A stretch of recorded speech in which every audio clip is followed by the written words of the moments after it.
ba'diyal maghrib kita ada bayan yang membicarakan perkara agama dan usaha atas agama, maka pentingnya usaha ini kita siap ambil bagian, insyaallah.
Alhamdulillah.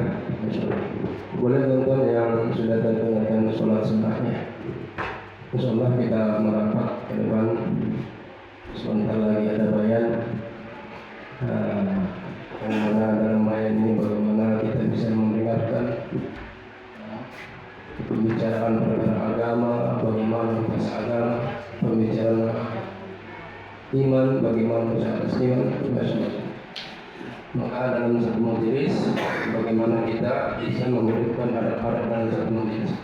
Insyaallah boleh Pak yang di belakang boleh merapat didapatkan sebagaimana adat-adat yang dilakukan oleh para sahabat ketika dalam satu majelis baginda Rasulullah SAW. Boleh yang di belakang yang insyaallah Pak kita buat satu majelis saja Pak, masyaallah. Boleh Pak yang di belakang kita gabung ke depan sini Pak, masyaallah. Masyaallah. Boleh tuan-tuan, masyaallah. Nanti adapun takaza-takaza yang dibentangkan Mubayyin, maka kita semua siap ambil bagian insyaallah.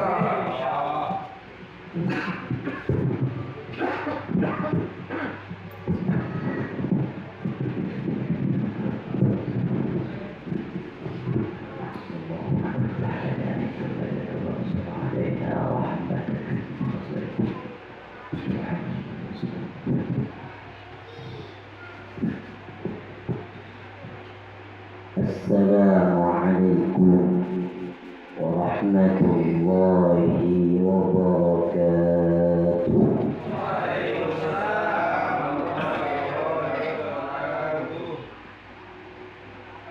Alhamdulillah, al-Fatihil alim alladzi khalaqal insana fi ahsani taqwim.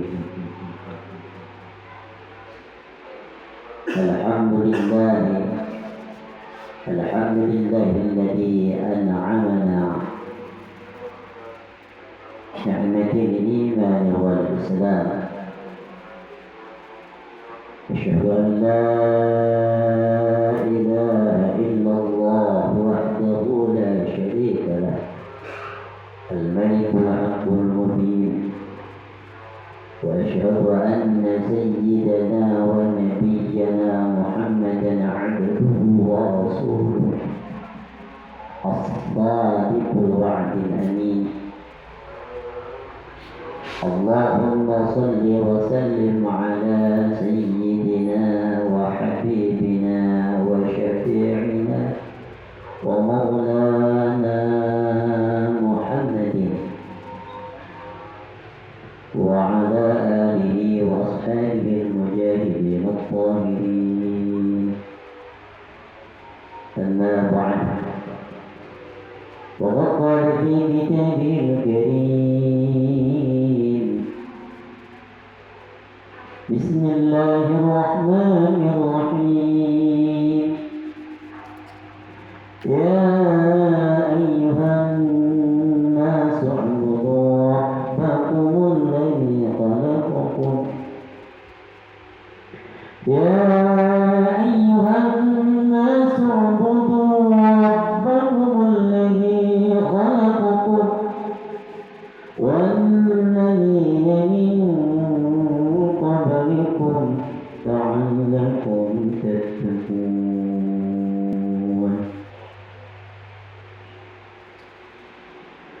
وقال سبحانه وتعالى: إنما المؤمنون الذين إذا ذكر الله وجلت قلوبهم وإذا تليت عليهم آياته زادتهم إيمانا وعلى ربهم يتوكلون.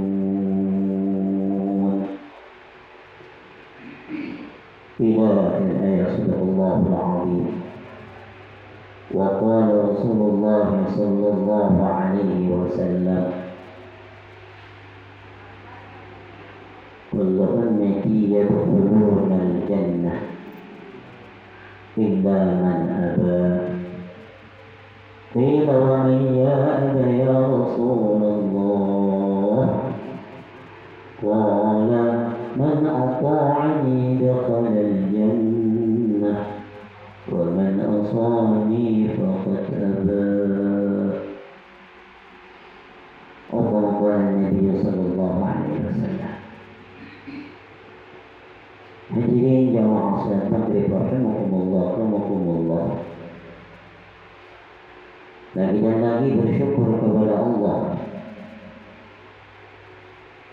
karena hanya dengan syukurlah kita akan senantiasa diberikan kebaikan-kebaikan, bahkan akan ditambah kebaikan itu oleh Allah Subhanahu wa Ta'ala.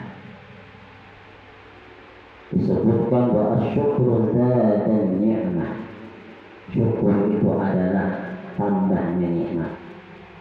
Kadang kita ini ingin ditambah nikmat, tetapi kadang tidak mau bersyukur. Kadang kita ini ingin nikmat itu kekal dalam diri kita. Nikmat itu kalau bisa terus ada dalam diri kita setiap saat. Tapi kita tidak mau bersyukur. Asyukur miftahun ni'mah. Bahwa syukur itu adalah yaitu kunci daripada kenikmatan. Yang sekarang orang kadang maaf belum diberi kenikmatan oleh Allah. Nikmat itu maaf beda dengan puas. Nikmat itu beda dengan kepuasan. Nikmat itu timbulnya di dalam hati, sedangkan kepuasan adalah timbulnya yaitu dalam diri. Apa nikmat itu? Nikmat itu bisa menerima apa yang telah Allah beri kepada kita. Itu nikmat. Bukan kita sejauh mana yang Allah beri, tapi sejauh mana kita menerima apa yang telah Allah beri kepada kita. Kita biasanya maaf diberi banyak belum tentu menjadi nikmat, karena kita masih merasa kurang dengan pemberian Allah tersebut, sehingga apapun yang diberi oleh Allah tidak akan menjadikan nikmat dan tidak akan menjadikan kita bersyukur kepada Allah. Tetapi kalau seseorang sudah betul-betul menerima apa sudah ketentuan Allah, apapun yang telah diberi Allah yang disebut qanaah, maka nikmat itu akan senantiasa wujud dalam diri kita. Dan kita ingin bagaimana nikmat tidak akan terlepas dalam diri kita. Kalau bisa terus nikmat itu ada bergantung dalam diri kita, maka kata ulama caranya syukur. Kenapa? Syukur itu ikatannya nikmat. Seseorang yang mengikatkan ikat pinggang di dalam dirinya, kemanapun pinggangnya berjalan, ikut kakinya, kalau ikat itu tetap di pinggang, maka terus dia nempel kepada, mau di WC atau di mana tetap nempel pinggang itu karena sudah kita ikatkan. Begitu pula kalau kita bersyukur, maka seolah kita mengikat nikmat tersebut, sehingga dimanapun kita berada, dalam keadaan apapun kita berada, nikmat akan tetap ada dalam diri kita. Kenapa? Karena sudah diikat nikmat itu dengan syukur. Mudah-mudahan kita Allah SWT jadi hamba yang bersyukur. Aku syukur, amin. Salawat serta salam mudah-mudahan tetap tercurahkan ke haribaan junjungan kita Nabi besar Muhammad Sallallahu Alaihi Wasallam. Karena dengan perjuangan beliau, mujahadah beliau, pengorbanan beliau, tetesan air mata, tetesan keringat, bahkan tetesan darah, sehingga kita alhamdulillah saat ini mengenal Allah. Bahkan kita berusaha untuk menyembah Allah. Bagi orang yang dia tidak mengenal Allah, karena dia kurang bersyukurnya, karena diutusnya baginda Nabi Muhammad Sallallahu Alaihi Wasallam, sehingga dia ada dalam terus kejahilan. Padahal warisan Nabi sudah dibagikan di mana-mana, tetapi dia tetap ada dalam kejahilan. Na'udzubillah. Mudah-mudahan kita senantiasa mendapatkan yaitu curahan, yaitu rahmatnya Allah, dan juga nanti mendapat syafaatnya Nabi Muhammad Sallallahu Alaihi Wasallam. Hadirin jamaah salat maghrib rahimakumullah. Setiap individu kita pasti kita ingin namanya kemuliaan. Tidak ada orang yang ketika ditanya kau hidup ini kau ingin hina atau ingin mulia, jika jawaban kita apa? Pasti ingin mulia, kecuali tanyanya sama orang gila. Kalau tanya sama orang gila ya memang cengengesan. Kalau orang yang waras-waras ini ketika ditanya kau hidup di dunia ini pilih mana, kau dimuliakan oleh Allah atau dihinakan? Pilih mana kira-kira? Semuanya. Nah terus bagaimana kemuliaan itu kita dapat? sebenarnya nggak susah. Nah, kemuliaan akan didapat oleh siapapun, setiap orang akan dapat kemuliaan itu jikalau orang tersebut sudah menjadi hamba. Sekali lagi, kemuliaan itu akan didapat oleh siapapun jikalau orang tersebut sudah berusaha menjadi hamba, abdi.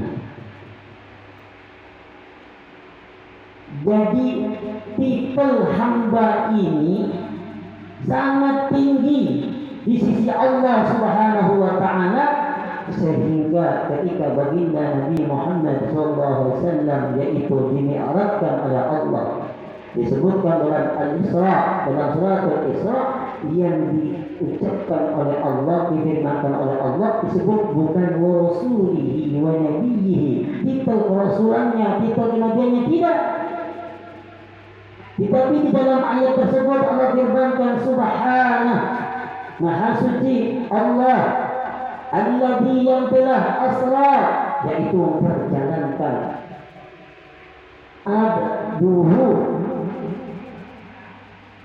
asra bi'abdihi, yang telah memperjalankan, yaitu hambanya. Kenapa tidak sebut asra bi rasulihi, telah memperjalankan rasulnya? Kenapa tidak disebut di dalam ayat tersebut asra bi nabiyyihi, telah memperjalankan nabinya? Kenapa? Karena hamba itulah yang sangat bernilai di sisi Allah. Ketika baginda Nabi Muhammad SAW diperjalankan oleh Allah, itu bukan kehendak Nabi, tapi kehendak Allah. Kenapa? Allah ingin berjumpa langsung dengan orang yang sudah betul-betul mengabdikan diri kepada Allah Subhanahu wa taala, sehingga Allah mengutus malaikat Jibril mengajak Muhammad diajak bertemu langsung, bermakrifat langsung dengan Allah Subhanahu wa taala. Di dalam sebuah riwayat, yaitu jasman wa ruhan, bukan hanya sekedar nabi, bahkan sandalnya nabi pun ikut mulia karena dia bertemu dengan Allah. Sandalnya ikutlah. Jadi kalau sandal itu dipakai oleh hamba, maka sandal itu akan ikut mulia diri. Maka di sini tidak ada cara lain untuk mencapai kemuliaan. Kemuliaan kita di dunia, kemuliaan kita di akhirat, hanya dengan menjadi hamba. Hambanya siapa? Yang jelas hambanya Allah. Karena ada dua di sini. Ada bisa Abdullah wa Abdus Syaitan. Bisa menjadi hambanya Allah, juga bisa menjadi hambanya setan. Membunuh barang menjadi hambanya setan. Setan itu jelas musuh. Difirmankan oleh Allah, fa inna syaitana, sesungguhnya setan itu, innaka, untuk kamu, aduwwun mubin, musuh yang nyata. Mana dijadikan kita sesembahan, kita taat sama setan. Alhamdulillah. Maka dari itu kita berusaha bagaimana betul-betul menjadi hamba. Menjadi hambanya siapa?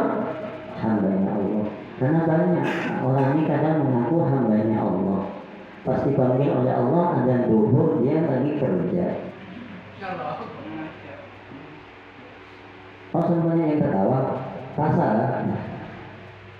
Kita di saat azan duhur, kita lagi bekerja, lagi berdagang, lagi cari uang, lagi cari udang dan yang lainnya. Ketika dipanggil, kita langsung tinggalkan itu, lalu dia penuhi panggilan Allah, datang ke rumah Allah, itu hambanya Allah. Jikalau di saat itu Allah memanggilnya, manggil Allah, Pak.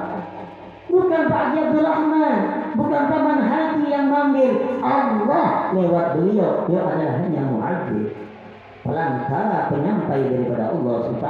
Karena beliau ada penyampai, disebut dakwah utama, ngajak dakwah dia paling utama. Sesungguhnya yang ngajak itu Allah, yang berseru itu Allah. Lagi manggil kita, Allah lagi manggil kita, lalu kita tetap asik dengan pekerjaan kita, itu adalah abdinya syaitan. Karena setan saat itu mengatakan, jangan kau tinggalkan itu. Kapan lagi kesempatanmu untuk mendapatkan hasil yang besar? Ini bisnis yang kau tunggu-tunggu. Lalu sekarang ada lagi datang kepadamu seorang bos yang besar, dia mengajak kerjasama. Kalau kamu tinggalkan, kamu tidak akan mendapatkan kerjasama itu kata setan. Tidak, udah biar ya. Nanti aja sholat masih panjang waktunya, zuhur panjang nanti. Lalu kita ikut kata setan tersebut, jadi kita secara tidak langsung menjadi hambanya. Terus sampai ngomong hambanya. Kita kadang seperti itu hadirin. Setiap saat kita ini maaf, apalagi yang belum ditarbiyah oleh Allah 40 hari 4 bulan, masya Allah. Kadang maaf dengan adang sendiri malah ngomong sudah pulang ya. Maaf, orang yang dia merasa berat dengan perintah Allah itu fasik. Tetapi kalau ada seseorang melecehkan daripada perintah Allah, riddah, itu murtad. Kalau bersyahadat lagi, kalau tidak bersyahadat lagi dia sholat, gak sah sholatnya, karena dia belum Islam. Mati di saat itu, ya betul-benar dia lagi dihisab, langsung masuk ke neraka tanpa dihisab. Hati-hati kita. Jadi orang yang betul menghambakan diri kepada Allah, apapun yang menghalangi kita, ini tetap saya hambanya Allah, harus betul-betul saya menghambakan taat kepada Allah Subhanahu wa taala. Insyaallah ini. Dan juga agar kita bisa menjadi hambanya Allah, maka kita harus punya modal. Modalnya apa? Di antaranya modalnya takwa. Orang yang belum ada rasa takut kepada Allah, orang yang belum ada rasa khauf kepada Allah, maka dia tidak akan pernah menjadi hamba. Kalau dia sudah betul-betul khauf hanya kepada Allah, takut hanya kepada Allah, maka disitulah dia betul akan menjadi hamba. Seperti kita maaf punya bos saja di batubara. Kata bos seperti ini kita ikuti, karena kita takut kepada bos, takut tidak digaji di bulan depan. Betul Pak Isa? Betul ya? Kenapa? Takut tidak digaji bulan depan. Terus bagaimana kita gak takut sama Allah tuh? Pada saat itu digaji 1 bulan, paling berapa? Allah memberi segalanya sama kita. Hatta piang sebelataan dapat 10 juta dalam 1 bulan itu pun, itu bukan bos piang yang memberi, Allah. Belum begawi tak? Piang begawi itu kasih sehat siapa? Kasih kekuatan sebegawi siapa? Bos piang? Ada Allah. Bisa berpikir, kita punya otak, bisa punya kerjaan yang bagus, yang kasih otak Allah. Allah berkehendak. Jika Allah kehendaki otak bisa pintar, jika Allah kehendaki otak yang seberataan atau kita ini bisa jadi kayak sapi. Makanya kita ini harus ada khauf betul kepada Allah. Nah terus gimana kita bisa khauf kepada Allah? Modal supaya kita bisa takut kepada Allah adalah kita senantiasa berupaya untuk menyempurnakan iman kita. Kalau kita tidak iman kepada Allah dengan sebetul-betulnya iman, maka sedikit pun tidak akan pernah takut kepada Allah. Bahkan lebih takut kita kepada nyamuk. Kita kalau ada ular di jalan, gelap-gelap, kata orang ada ular besar di sana, sampai nggak mungkin lewat situ. Bahaya kalau ular itu, kayaknya bahaya. Kalau 1 kali kamu digigit ular, kamu mati. Dia nggak berani. Tapi kadang ada larangan Allah, jangan kau kerjakan hal itu, karena itu adalah dilarang oleh Allah, karena kita nggak takut kita langgar larangan itu. Padahal kalau hanya melanggar larangan kata orang jangan lewat situ, dipatok ular mati, jadi dipatok ular mati juga. Tapi kalau kita melanggar larangan Allah ini, karena nggak ada takutnya kita kepada Allah, maka bukan mati, tapi dibakar di neraka. Coba bayangkan, ada yang kalau sekarang kita bisa bayangkan neraka, ada nggak? Sudah jangan jauh-jauh kita membayangkan neraka, rumah kita kebakaran 5 jam saja. Jangan jauh-jauh rumah kita yang terbakar, kita duduk di atas kompor gas itu dihidupin itu 2 jam ada buat sebenarnya. Gimana membayangkan kira-kira bokong kita itu? Apalagi itu bayangkan neraka.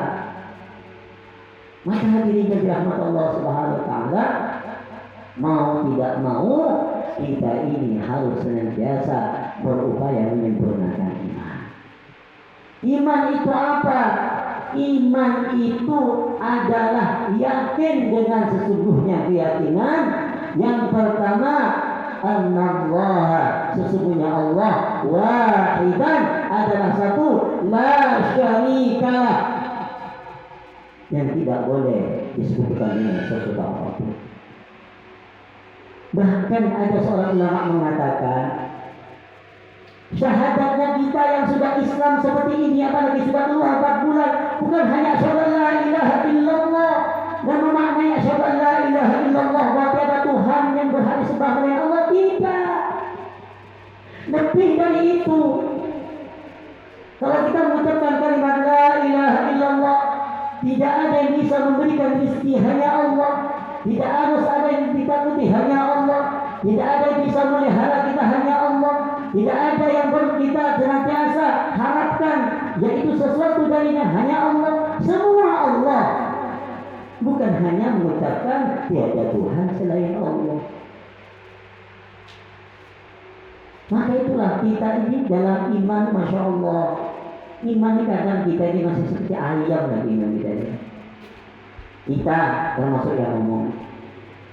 Coba sekarang disebutkan di dalam hadis bahwasanya barang siapa yang sholat berjamaah dia akan mendapatkan 70 derajat.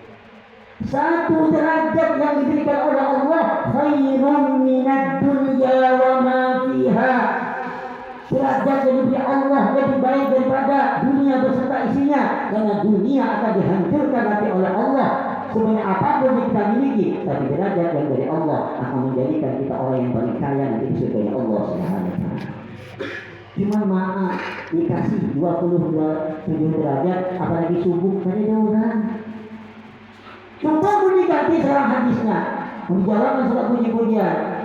Sholat berjamaah ganjaran lebih 70 derajat. Sholat berjamaah pahalanya 27 derajat. Itu sampai berdosa kali datang. Coba diganti. Sholat berjamaah mendapatkan 27.000. Sholat berjamaah mendapatkan 27.000 kali 5, 135.000. Ngapain anak luka? Ke masjid semuanya. Itu dan itu. Andai kata Allah Subhanahu wa taala mengatakan salat sunnah sebelum subuh saja khairun minad dunya wa ma fiha, 2 rakaat salat sunnah sebelum subuh. Udah enggak usah dunia beserta isinya. Seandainya salat subuh berjamaah mendapatkan 5 juta, perlu enggak kira-kira masjid? Itu ayam. Itu ayam. Tahu ayam? Sampai pegang coba sekarang, bilang sama ayam, ya ayam. Di sini saya punya jagung 1 karung, sini ya. Kira-kira ayam yang beri enggak? Datangi enggak? Kenapa? Enggak lihat itu ayam. Coba sekarang satu genggam yang sedikit itu sampai purba gitu, lihat ayam, gak usah dipanggil, datang sendiri ayamnya. Itu seperti itu, kita ingin yang lihat dan jadikan Allah kalau misalnya nampak. Hadirin yang dirahmati Allah Subhanahu wa taala, ingat iman kita. Bahkan iman yang paling tinggi itu adalah iman terhadap yang gaib. Jadi ciri orang yang muttaqin itu adalah iman terhadap yang gaib. Disampaikan di dalam Al-Quran dalam suratul Baqarah, Alif Lam Mim. Allah a'lam bil-murad. Dzalikal kitabu la raiba fihi. Dzalika ini kitab wahai Muhammad, la raiba fihi, yang tidak ada keraguan di dalamnya. Untuk apa kitab itu? Hudan lil muttaqin, petunjuk untuk orang-orang yang bertakwa. Siapa orang yang bertakwa tersebut? Alladzina yu'minuna bil ghaib, yang dia beriman terhadap perkara yang gaib. Allah gaib kita percaya, malaikat gaib kita percaya, pahala gaib itu kita percaya, siksa di neraka gaib kita percaya, ada adabnya kubur itu gaib kita percaya, ada nikmat yang besar yang menunggu kita itu surga kita percaya, ada bidadari yang cantik juga kita percaya. Kalau sudah percaya, kita ini maaf, kita hanya menunaikan saya sama istri kita punya kewajiban amanah. Padahal kalau sudah kita bayarkan bidadari kayak istri itu jelek semua. Cuma kita nggak pernah bayarkan bidadari. Padahal bidadari sudah dikatakan dalam hadis, bidadari itu cantiknya, saking cantiknya, telunjuknya saja dianukan ke lagu bumi ini, maka hilanglah sinar bulan dan matahari. Redup, gimana coba cantiknya itu? Apabila minum bidadari kelihatan yaitu air-air yang berjalan di tenggorokannya. Kalau sampai bayangkan waktu memboleh istri dia bidadari semua dari itu. Dan yang jelas bidadari itu dia tidak pernah ada bau di dalam semua yang ada dalam dirinya. Matanya gak beren. Coba mata istri sampai bangun tidur dia. Mulutnya juga gimana kira-kira? Teteknya gimana kira-kira? Bau semua kan? Tapi karena gak pernah bayangkan bidadari, seolah-olah itu yang paling baik. Mau disuruh bidadari ngambil keluar 3 hari sebelumnya, istri yang bau keleknya itu.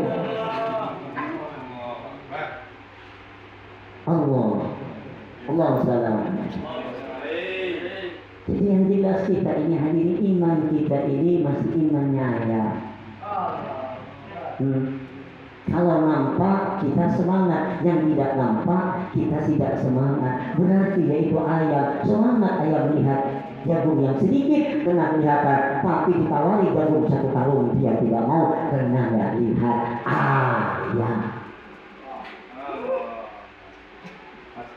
Jadi inilah kita iman, iman kita sementara ini. Nah terus bagaimana iman kita yang sudah ada, yang sudah Allah hadiahkan dalam diri kita ini, bagaimana terus meningkat agar juga iman yang sudah ada dan iman yang ada bisa menjadikan kunci kesuksesan, kunci kemuliaan. Ini harus kita pertahankan, dan bukan hanya dipertahankan, kita tambah kekuatannya.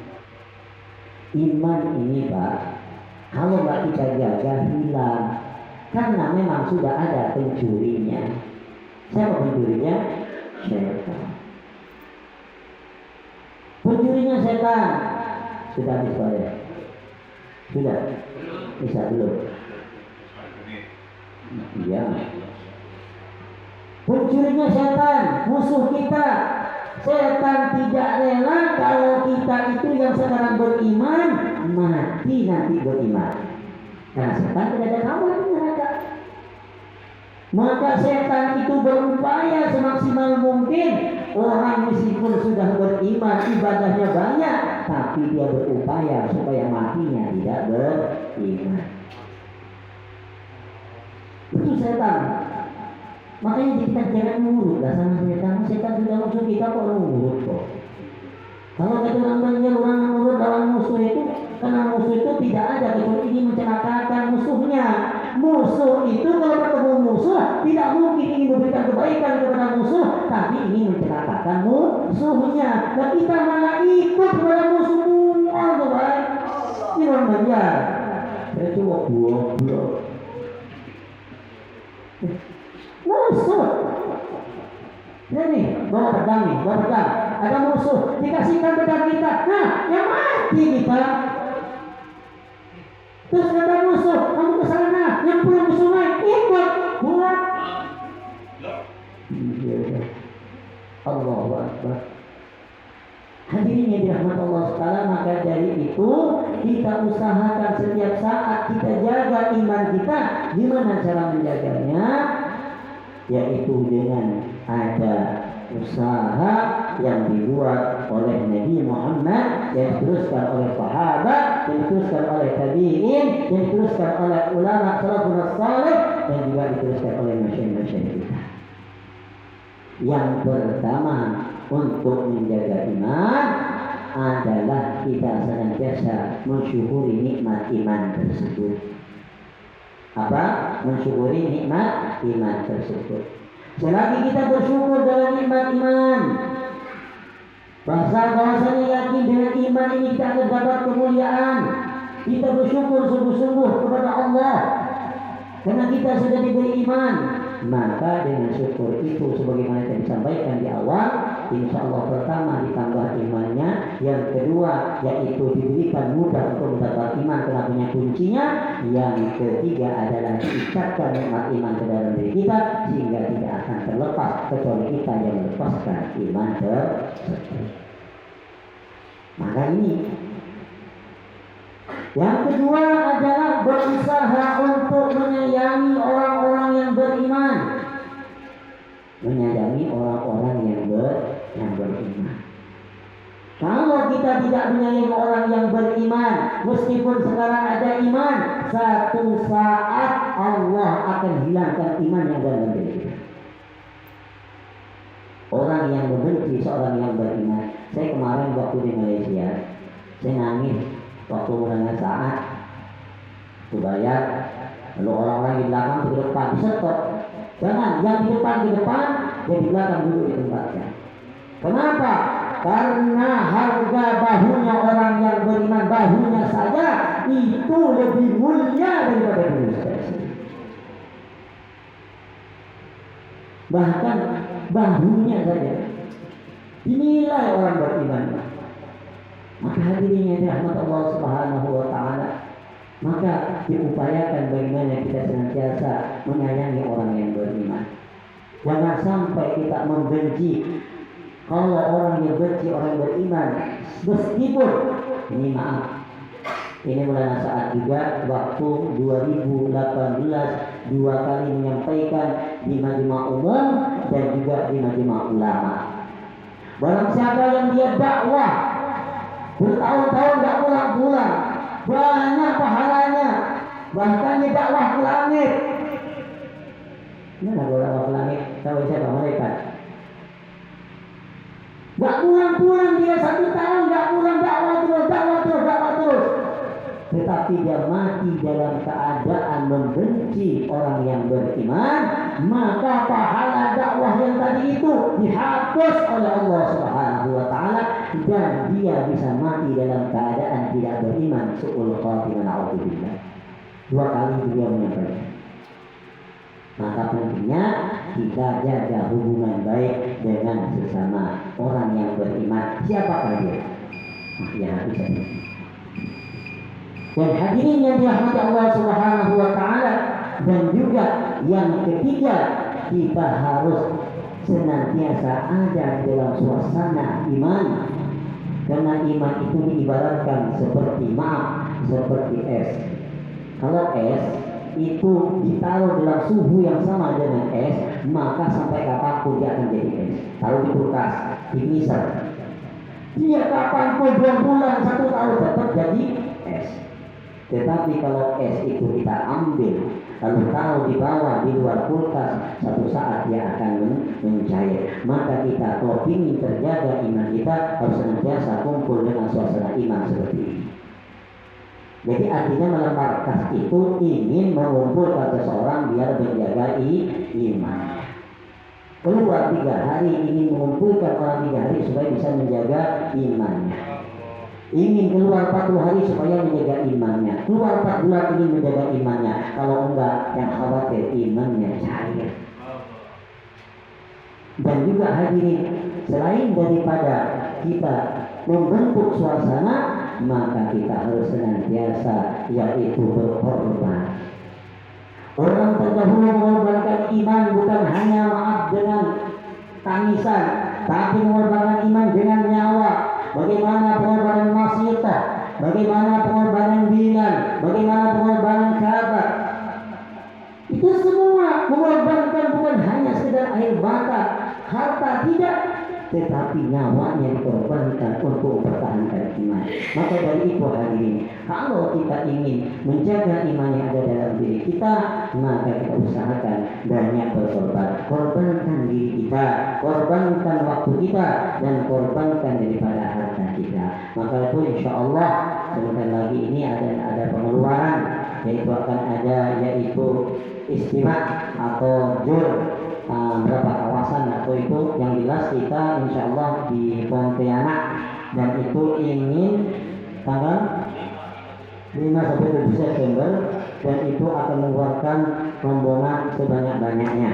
Maka dari situlah kesempatan kita diberikan oleh Allah SWT hidup sehat, maka kita gunakan untuk berkorban di jalan Allah sehingga bisa menjadikan asbabiyah iman kita meningkat, takwa kita meningkat kepada Allah, dan kita pasti akan mendapatkan kemuliaan sebagaimana firman-Nya Allah, inna akramakum, sesungguhnya orang yang paling mulia di antara kalian atqakum indallah, di sisi Allah, yaitu atqakum, orang yang paling bertakwa di antara kalian. Maka dari itu kita usaha jangan sampai tidak ikut keluar. Insyaallah pastinya pasti. Yang mau 3 hari besok, insyaallah bersama aja sini. Yang 3 hari besok sini Pak. Insyaallah boleh Pak daftarkan namanya. Ya insyaallah tidak dari surga menunggu buang-buang, insyaallah. Boleh Pak, di kanan ada kalau mau tulisin di yang sana berapa panjang, ya insyaallah boleh Pak, ini tinggal aku. Insyaallah yang satu panjang yang sana buat tulisin. Insyaallah Pak, September Pak, masya Allah. 4 bulan Pak, 40 hari, masya Allah. IPB, masya Allah. Boleh, insya Allah. Yang mau jadi hambanya Allah, masya Allah. Insya Allah Pak. Monggo daftarkan namanya Pak, pasang niat gratis Pak, gak bayar, masya Allah. Gak bayar. Boleh di Pak dibuat halaman dari halaman masing-masing Pak, boleh insya Allah.